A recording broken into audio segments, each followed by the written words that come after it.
Hello प्यारे बच्चों। आज जिस बारे में मैं आपसे यहाँ पर बात करने जा रहा हूँ वो नीट के ज़्यादातर बच्चों के लिए एक डरावने सपने की तरह होता है। तो मेरी एक यहाँ पर छोटी सी कोशिश है कि आपके उस डरावने सपने को एक हैप्पी एंडिंग में कन्वर्ट कर सकें और आपको फिजिक्स के सचिन और विराट कोहली बना सकें। अब सचिन और विराट भी, पहले सचिन और विराट नहीं थे, तो वो कैसे सचिन और विराट बने? उन्होंने भी कुछ बेसिक बातें फॉलो की अपने पर्टिकुलर फील्ड में। और वो बेसिक बातें क्या है? आप अपने फंडामेंटल्स स्ट्रांग रखें, मतलब लर्न बेसिक ऑफ टॉपिक। जो भी आप टॉपिक पढ़ रहे हैं उसके बेसिक्स करें और उसके बाद ज़्यादा से ज़्यादा उस पर प्रैक्टिस करें। ठीक है। अब जब आप प्रैक्टिस करेंगे तो आपको कुछ वीकनेस दिखेंगी अपने अंदर, उनको आइडेंटिफाई करें।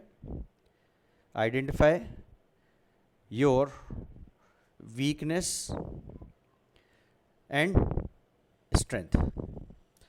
तो आपको प्रैक्टिस करते वक्त वो चीज़ें आपको अपने अंदर दिखेंगी। उसके बाद चौथी चीज़, आप उन वीकनेसेस को एनालाइज करें और उनको अटैक करें।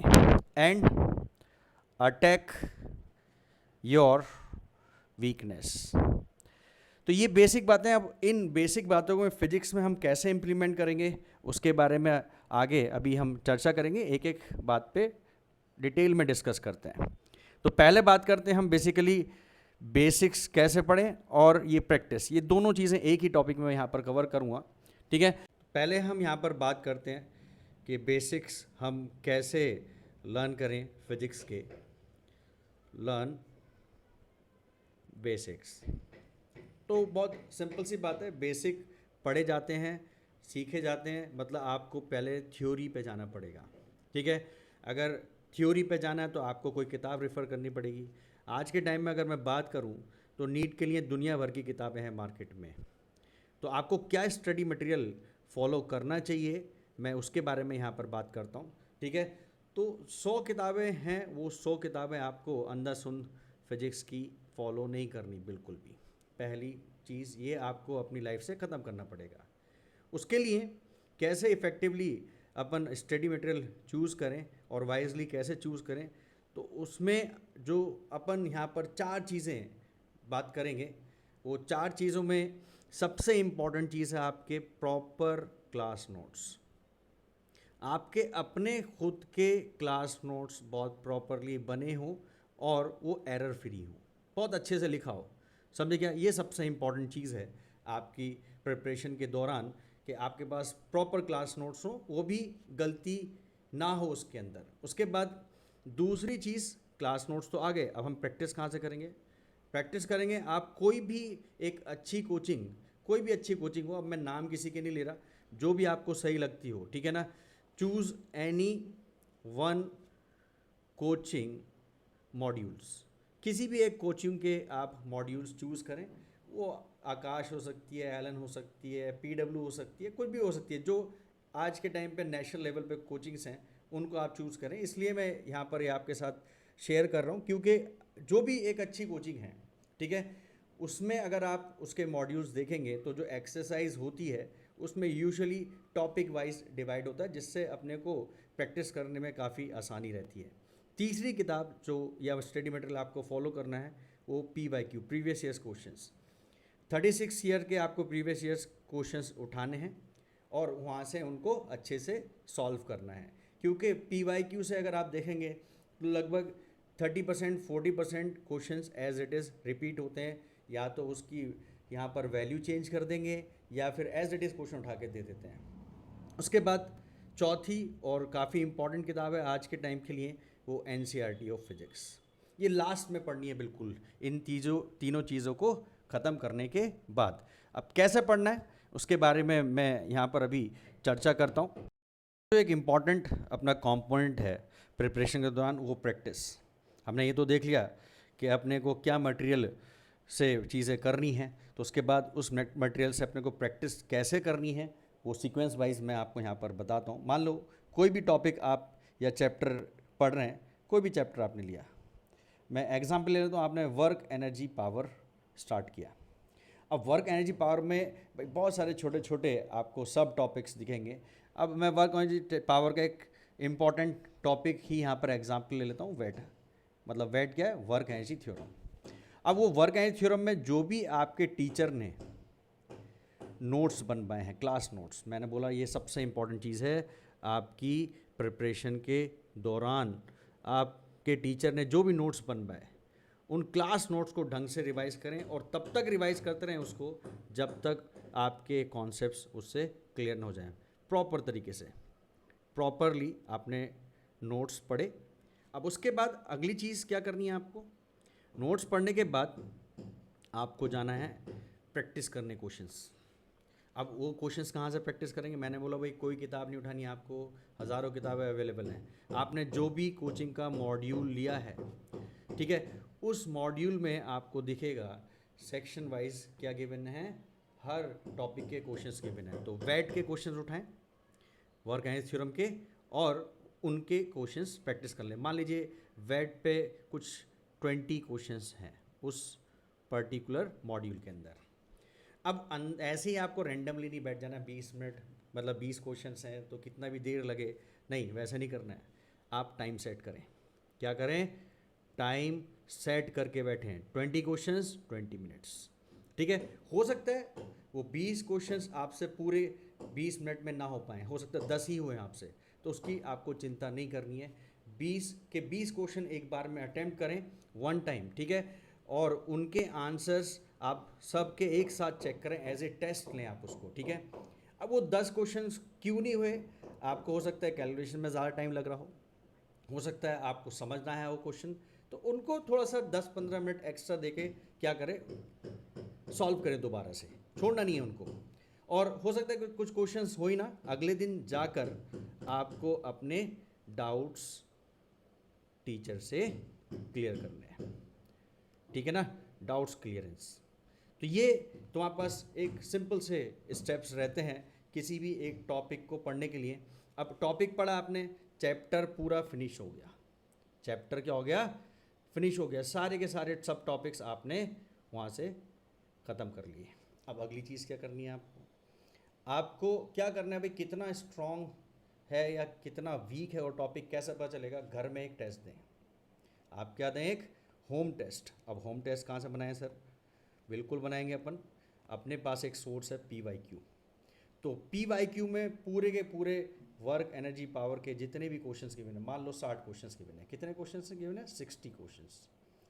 उन 60 क्वेश्चंस को हमको वन अटेम्प्ट में सॉल्व करना है, टाइम सेट करके, बिल्कुल एग्ज़ाम वाला माहौल बनाकर। 60 मिनट घड़ी में सेट करें और एक साथ सॉल्व करें, ठीक है। और बिल्कुल लास्ट में जब 1 घंटा हो जाए उसके बाद आंसर्स चेक करें। क्या करें? आंसर चेक करें उस पर्टिकुलर जो भी आपने होम टेस्ट लिया है। तो वहाँ से आपको दिख जाएगा कि वो टॉपिक आपका कितना स्ट्रांग हुआ है, कितना वीक हुआ है। ये आपने कर लिया। अब मैंने एक चीज़ और बताई थी जहाँ आपको NCERT के बारे में, कि NCERT यूज़ कैसे करनी है। NCERT फिज़िक्स की अगर मैं बात करूँ तो इतना आसान नहीं है समझना, ठीक है। उसमें छोटी छोटी लाइंस में आप अगर देखोगे तो बहुत कुछ गिवन होता है। तो पहले आप अपने जो भी सोर्सेस हैं, क्या क्या हैं आपके क्लास नोट्स, आपके मॉड्यूल, आपके PYQ, वो ख़त्म कर लें। NCERT एकदम लास्ट में पढ़ें। अब NCERT में क्या क्या पढ़ना है आपको? बिल्कुल थ्योरी पढ़ें उसकी दोबारा से। अब अगर आप चैप्टर ख़त्म के बाद थ्योरी पढ़ेंगे तो आपको समझेगा, उसका चमकेगा कि क्या थ्योरी में लिखा हुआ है। उसके सॉल्व्ड एग्जाम्पल्स, ठीक है। उसके अगर मैं बात करूं, ब्लू बॉक्सेस होते हैं उसके अंदर, उन ब्लू बॉक्सेस को अच्छे से देखें, क्या पॉइंट्स, क्या उसमें, या टेबल्स जो बने होते हैं उसके अंदर, वो अच्छे से रट्टा मार के रखें। और चौथी चीज़, पॉइंट टू पॉन्डर, बिल्कुल चैप्टर के लास्ट में आपको समरी के साथ वो गिवन होता है। तो NCERT से ये चीज़ें आपको पढ़नी है। अब अगली चीज़ जो अपना यहाँ पर रहेगा, क्या रहेगा? बहुत ही इम्पॉर्टेंट ये एक सेक्शन होता है ड्यूरिंग प्रिपरेशन, अपनी वीकनेसेस को आइडेंटिफाई करना और उन पे काम करना, ठीक है। अब आइडेंटिफाई कैसे करेंगे अपनी वीकनेसेस? एक चीज़ हम कर चुके हैं अपनी वीकनेसेस आइडेंटिफाई करने के लिए, ऊपर PYQ का टेस्ट देना। दूसरा एक वो तो हमने घर में दिया, तो उसमें इतना प्रॉपर तरीके से अपने सामने अपनी गलतियां नहीं उभर के आएंगी। अपने को प्रॉपर तरीके से क्या करना है, एक टेस्ट सीरीज़ ज्वाइन करनी है, या फिर जो भी आपकी कोचिंग है वहाँ पर जो पीरियोडिक टेस्ट होते हैं उनको प्रॉपर तरीके से बिना मिस करे सारे के सारे टेस्ट दें। प्रॉपर पीरियोडिक टेस्ट होने चाहिए आपके पास, ठीक है। अब वो टेस्ट अटैम्प्ट से करने होते हैं, वो भी एक बड़ा सवाल होता है बच्चों का, ठीक है। तो अटैम्प्ट कैसे करें? अटैम्प्ट करना कोई बड़ी बात नहीं है, आप जितने टीचर से बोलेंगे वो एक अलग अपना मेथड बताएंगे, ठीक है। जो सबसे कॉमनली यूज्ड एक मेथड है उसके बारे में यहाँ पर मैं आपसे चर्चा करता हूँ। तो मान लीजिए आपके पास 45 क्वेश्चंस हैं अटैम्प्ट करने के लिए, ठीक है। तो उसमें 3 टाइप के क्वेश्चंस आपको दिखेंगे। एक क्वेश्चंस जो आपसे फटाफट सॉल्व हो रहे हैं वन गो में, वन गो क्वेश्चंस। तो वन गो क्वेश्चंस वो क्वेश्चंस हैं जो 1 मिनट के अंदर हो रहे हैं, विद इन 1 मिनट, ठीक है। तो उसमें तो कोई टेंशन ही नहीं है, वैसे क्वेश्चंस आप सबसे पहले अटैम्प्ट करें, ठीक है। उसके बाद कुछ क्वेश्चंस ऐसे होंगे जो 1 मिनट से ज़्यादा टाइम लेंगे, ज़्यादा टाइम। तो वैसे क्वेश्चंस को अपने को क्या कर देना है, रिव्यू के लिए छोड़ देना है, अभी के लिए लीव देम, ठीक है, छोड़ दो, ठीक है। पहले वो क्वेश्चंस करो जो 1 मिनट के अंदर अंदर सॉल्व हो रहे हैं। फिर 1 मिनट से ज़्यादा अगर मान लो कोई भी क्वेश्चन ले रहा है, आपको दिख रहा है अब 1 मिनट से ज़्यादा टाइम हो गया, तो आप उसको लीव कर दो वहीं जहाँ तक आपने सॉल्व किया है, और उस पर गोला मार्क करके आगे मूव कर जाओ। और कुछ क्वेश्चंस ऐसे होंगे जो औकात के बाहर होते हैं, औकात के बाहर, मतलब वो क्वेश्चंस जो अपने को साफ साफ दिख जाएगा कि वो अपने से होने ही नहीं भाई, तो उन पर टाइम बिल्कुल वेस्ट ना करें। ये सबसे ज़्यादा एक क्वेश्चंस होते हैं जो टाइम किलिंग होते हैं, ये टाइम किलिंग है आपके लिए, टाइम किलिंग। पढ़ते ही छोड़ दें, ये जो टाइम यहाँ से बचेगा वो टाइम लगाएं इन क्वेश्चंस पे, ठीक है। ये तो हो गया किस तरीके से पेपर सॉल्व करा जाए। अब उसके बाद सॉल्व तो कर लिया, ठीक है, पर उसके बाद सबसे इम्पॉर्टेंट चीज़ होती है उसका एनालिसिस करना, टेस्ट एनालिसिस, ठीक है। तो एनालिसिस कैसे करें हम लोग? घर में जाएं, घर में जाने के बाद आंसर्स चेक करें, ठीक है, कि सही आंसर क्या है, गलत आंसर क्या है। तो वहाँ आपको 3 टाइप की चीज़ें दिखेंगी क्वेश्चंस में आपके। एक क्वेश्चन जो करेक्ट थे बिल्कुल, तो उनको तो चिंता ही नहीं करनी, अपने लिए एकदम वो एक बोनस है। दूसरी बात, गलत क्वेश्चंस, ठीक है। और तीसरी जो क्वेश्चंस हमने छोड़े, लीव क्वेश्चंस, ठीक है। अब गलत क्वेश्चंस में भी हम क्या करते हैं, 2 टाइप की गलतियां करके आते हैं यूजुअली। एक गलती होगी जो कैलकुलेशन वाली होगी, कैलकुलेशन वाली वो है तो बड़ा कंसर्न, बट वो प्रैक्टिस के साथ चली जाती है, ठीक है। हम ज़्यादा प्रैक्टिस करेंगे तो अपने को क्या दिखेगा, वो मिस्टेक्स रिड्यूस होती दिखेंगी, ठीक है ना। अब गलतियाँ भी क्या होता है भाई, कैलकुलेशन वाली मिस्टेक में बच्चे कई बार क्या करते हैं, क्वेश्चन ही गलत पढ़ के आ गए, ठीक है। तो उसको कम करने के लिए क्या करें, आपको जो भी क्वेश्चन में इंफॉर्मेशन गिवन है इंपॉर्टेंट, ठीक है ना। मान लो बोलो कि बॉडी पर एक 10 न्यूटन का फोर्स लगा, तो वो 10 न्यूटन को ना आप अंडरलाइन करो, ठीक है ना, अंडरलाइन करो उसको, और जो भी इस तरीके की वैल्यूज़ गिवन है उनको लिखो, और क्या फाइंड करने के लिए बोला है उसको डब्बे में इनक्लोज कर दो, ठीक है। तो इससे क्या रहेगा, जब आप कैलकुलेशंस करोगे तो गलत वैल्यू पुट नहीं करोगे उस पर्टिकुलर फॉर्मूले में, ठीक है ना। तो इस तरीके से क्या होता है कि आप कैलकुलेशन वाली मिस्टेक्स एक बार ख़त्म कर सकते हैं, थोड़ा थोड़ा जैसे जैसे आप प्रैक्टिस करते रहेंगे। अब अगले टाइप की जो गलतियाँ मिलती हैं वो है आपने गलत कॉन्सेप्ट लाया, रॉन्ग कॉन्सेप्ट। ये कंसर्न वाली बात है, मतलब आपने पढ़ा और पढ़ के भी आपको चीज़ नहीं समझी और आप गलत कॉन्सेप्ट लगा कर आ गए, ठीक है। अब इसको दूर करने के लिए आपको क्या करना पड़ेगा, उस कॉन्सेप्ट को दोबारा रिव्यू करना पड़ेगा, रिव्यू करना पड़ेगा, रिव्यू करना पड़ेगा जी, ठीक है। अब एक और अपने को दिखेंगे क्वेश्चंस जो हमने छोड़े थे, ठीक है। तो हमारा मैटर जो है कंसर्न का वो ये 2 चीज़ें हैं, ठीक है, एक लीव क्वेश्चंस और एक ये रॉन्ग क्वेश्चंस। तो हमारी पहले जो प्रायोरिटी रहनी चाहिए वो इस चीज़ को ख़त्म करने के लिए, ठीक है, जो कैलकुलेशन वाली मिस्टेक, दूसरी जो गलत कॉन्सेप्ट हुआ, और लीव हुआ क्योंकि हमें तो आता ही नहीं था इसलिए वो हमने छोड़ दिया। बट अगले टेस्ट में कोशिश रहे जो कॉन्सेप्ट अपने को अच्छे से नहीं आता था उसको पढ़ें और अगले टेस्ट में वो गलतियाँ ना हों।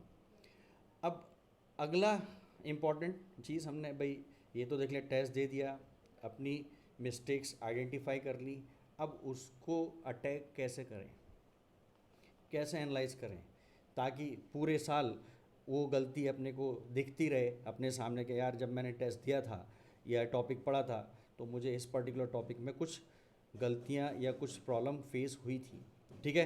तो कुछ नहीं करना है आपको, एक मिस्टेक कॉपी बनानी है उसके लिए। क्या बनानी है? Mistake copy. तो मिस्टेक कॉपी में आप क्या नोट करोगे? जो भी आपने टेस्ट दिए, जो भी टेस्ट दिए, ठीक है, वो टेस्ट आपके दो हैं, एक PYQ से दिया आपने और एक आपने पीरियोडिक टेस्ट दिया PT, जो कोचिंग में चल रहे थे आपके, ठीक है।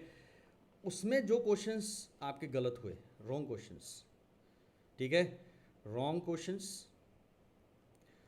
और जो आपने लीव किए क्वेश्चंस, ठीक है, उनको आप उसके अंदर नोट करेंगे। तो लीव क्वेश्चन में तो अपने को इतनी टेंशन है नहीं है। रॉन्ग क्वेश्चन में आप कैसे नोट करेंगे?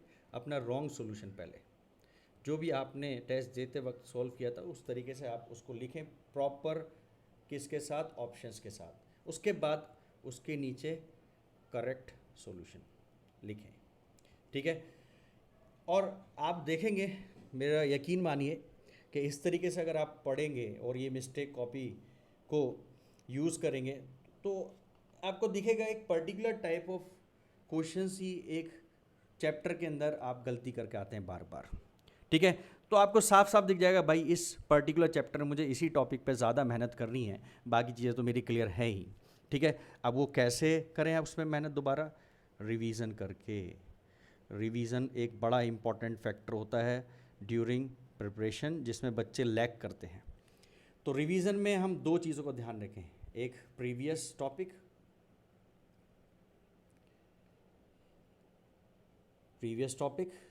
जो भी हमने पढ़ा है उसका, और एक हम मिस्टेक कॉपी को